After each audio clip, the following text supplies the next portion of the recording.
First of all, introduce yourself on the camera. Camera look, straight look.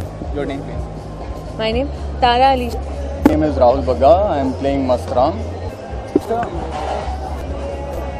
Playing the movie. I'm playing Mast in the film, and yeah. And what about you? Playing the lead. I am playing the title, which is Mastram. How were you offered this? How did you get this kind of?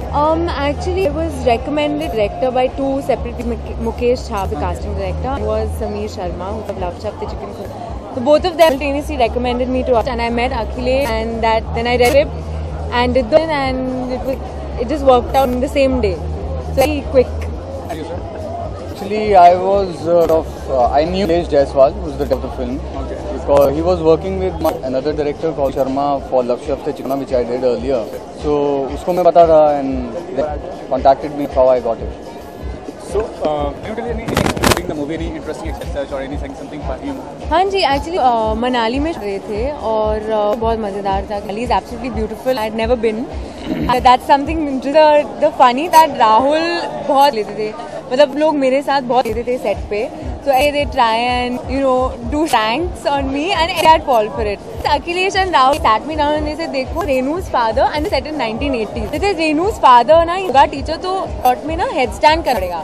और मैं सोच रही हूँ साड़ी वाड़ी में, मतलब इसके लिए मुझे लगा कि ये करवाएंगे मुझसे, but luckily they make me do it. But हर दिन ऐसा कुछ करते थे. Accepting the role of Mastram, how you were known about the character? Actually, मैं खुद दिल्ली से हूँ, और क्योंकि मैं वहाँ पर करता था, एक ग्रुप है वहाँ पर, और जब वहाँ पर थिएटर करता था तो मेरे जो दोस्त थे ने मुझे इस किताब इंट्रोड्यूस कराया, और मैं बहुत पढ़े फिल्म करने से. तो जब मुझे अखिलेश ने बताया कि वो मस्तराम बना रहा है तो मैं बहुत एक्साइटेड था कि it is actually such a idea. So I said yes, I would. Where you learn about the character as such, Mastram as such, and Actually, no idea who Mastram was when I script initially. Then धीरे-धीरे मुझे पता था, और फिर हम लोग film shoot करने के दौरान not so much. जब हम लोग मनाली से वापस आए तब मुझे पता चला कि मस्तराम है कौन, क्योंकि मैं लोगों को बोलती would ask me what film I'm like Mastram. They're like Mastram. So then I saw guys Mastram is so, and he really was a cult soft porn writer in India. And so yeah, I had as you said, Anil Bora has produced movies with the big name as such. Yes. But this kind of movie, have you ever talked with him regarding why he's producing this and why he has cast? You know what? I actually asked him a question, but I think he really, the film is very close to it. He absolutely loves it, and the beauty of it is about hypocrisy, about how we're not able to talk about things like porn and things like that. And I think the point of the film is what really interested Sunil. As far as my intuition, but I don't really asked him. If a public go to see a movie, what will the basic idea have in his mind, and what will he get? Will he get entertainment, any message kind of things? Actually, पता है क्या, ये film कोई देखने जाएगा, for sure मैं जानता हूँ, हर कोई ये सोच के इसमें बहुत खतरनाक से कोई सीन होंगे, कोई बड़ी खतरनाक से कोई लैंग्वेज होगी जो कि इस्तेमाल की होगी. बट एक्चुअली ऑनेस्टली स्पीकिंग मुझे ऐसा बिलीव और 100% बिलीव कि जब लोग ये देख के निकलेंगे तो उन्हें एक इंसान जिस मस्तराम है उसकी पूरी जर्नी समझ तरीके से स्ट्रगल किया उसने. हर कोई इंसान जो अपनी लाइफ में करता है जो चीज़ वो वाकई करना चाहता है, कई बार जो सोसाइटी में मजबूर कर देती है. So actually film talks about his journey. So I suppose reasons पता नहीं होंगे देखने जाने के, लेकिन हाँ डेफिनेटली और होगा जो मेरे को कि बहुत बड़ा होगा जो कि लोग देख निकलेंगे. थैंक यू एंड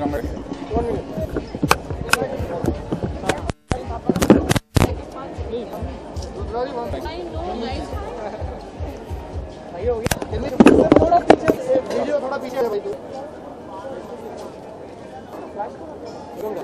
हेलो पापा, ये बोलो. Hello.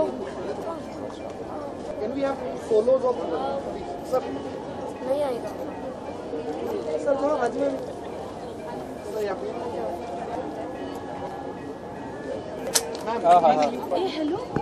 Hi. I'm like waiting.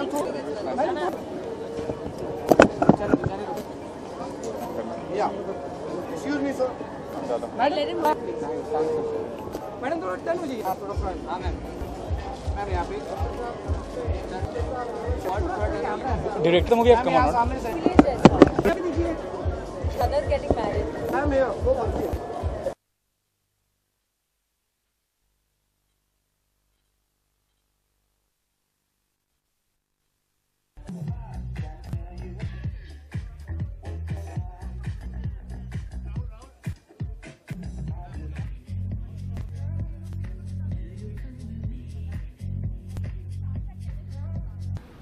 भड़काने वाले हैं, बहुत उसका यही इंटेंशन है। भड़कने का समझ में नहीं आया कुछ, इसको प्लीज इलैबोरेट कीजिए। नहीं, ये तो आपको मेरे ख्याल से समझ में आ ही गया। आप कह रहे थे कि कुछ ऐसा हो रहा था, उसका पर्पस यही है।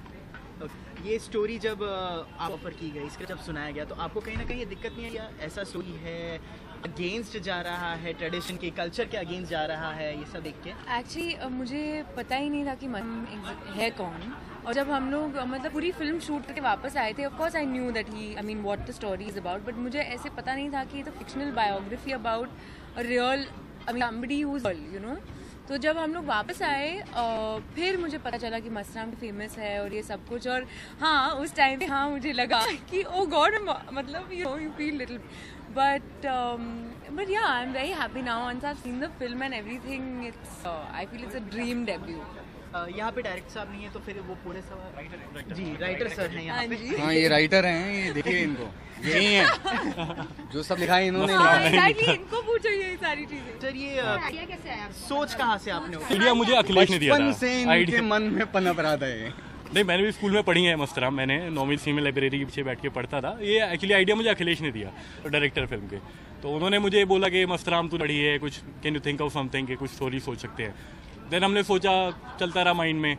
फिर एक दिन हम बैठे और आइडिया क्लिक हुआ and within 5 days we had the script. पहला ड्राफ्ट हमने 5 दिन में कर लिया, एंड देन उसके बाद फिर रेस्ट ऑफ हिस्ट्री। फिर धीरे धीरे फिल्म बनी। गलत पब्लिसिटी हो जाएगी या फिर गलत इफेक्ट पड़ सकता है। फिल्म का जो मेन बनाने का पर्पस है वो हिपोक्रेसी दिखाना है सोसाइटी। सोसाइटी सो हिपोक्रेट, मतलब हमें से कौन है जो नहीं देखता इंटरनेट पे, everybody does that but don't say it openly. So is वो दैट ओनली के हर कोई करता है। मतलब अब तो मतलब जो मस्तराम ने कैरेक्टर सविता भाभी का जो बनाया था जिसने, वो तो अब इंटरनेट पे हर कोई पढ़ता है, एवरीथिंग इज गोइंग ऑन। सो ये हमारी वही जो गुंजन कह रहा है हिपोक्रेसी है हमारी, कि हम ये बोले We want people to see the film and then decide कि लाइक वो आदमी कैसा है जिसने लिखा होगा। पूरी नहीं, वो बहुत घटिया किस्म का आदमी है, वो फैमिली में है, अच्छा मैरिड है, हाईली मैरिड है, स्टिल ही राइट्स पॉन। पर कहीं ना कहीं सेंसर बोर्ड हमेशा ऐसी फिल्मों पे उंगली उठाता है, तो आपसे ये पूछना चाहूंगा कि कितने सीन को काटने पड़े? बिल्कुल एक भी नहीं। I think I'll tell you why I'm saying this because Akhilesh पहले दिन से ही कह रहा है कि obviously मेरी फिल्म, हमारी फिल्म जो है, it is about topic.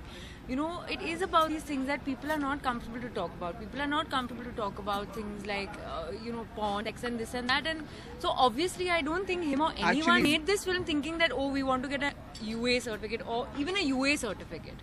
You know, so it was not made with that intention कि we're going to try and sell this film as a universal film or PG-13 or whatever, you know. So it was very नहीं, clear but from... हमारा एक ये था कि हम film में writer की कहानी है, इसमें उल्टा उसकी कहानियों की कहानी नहीं है, राइटर की कहानी है, उसकी लाइफ कैसी थी। तो वी ट्राइड टू जितना उसको सटल करके without doing any body show और sleeve, we wanted to show that story. तो वो आई थिंक क्योंकि ये कैरेक्टर अपने आप में, because it is about a porn writer, so obviously हम कुछ चीज़ें डिस्कार्ड तो नहीं कर सकते इसमें से। लेकिन जहाँ तक सवाल कंटेंट का है, content is almost as clean as Rajshri. But I am sure picture के बाद ये राहुल बग्गा ही मस्तराम के नाम से जाने जाएंगे, फिर हर कोई इनको मस्तराम ही बोलेगा। See, it's a fictional biography. Actually, it's not a real story. It's a fictional biography. not added anything from your end. It's purely from book or No. I'm trying. We thought कि उसकी life कैसी रही होगी. So kind of a fictional biography. It's not a true story or anything. It's our interpretation of that writer. So the story is about the story is actually about a writer who wanted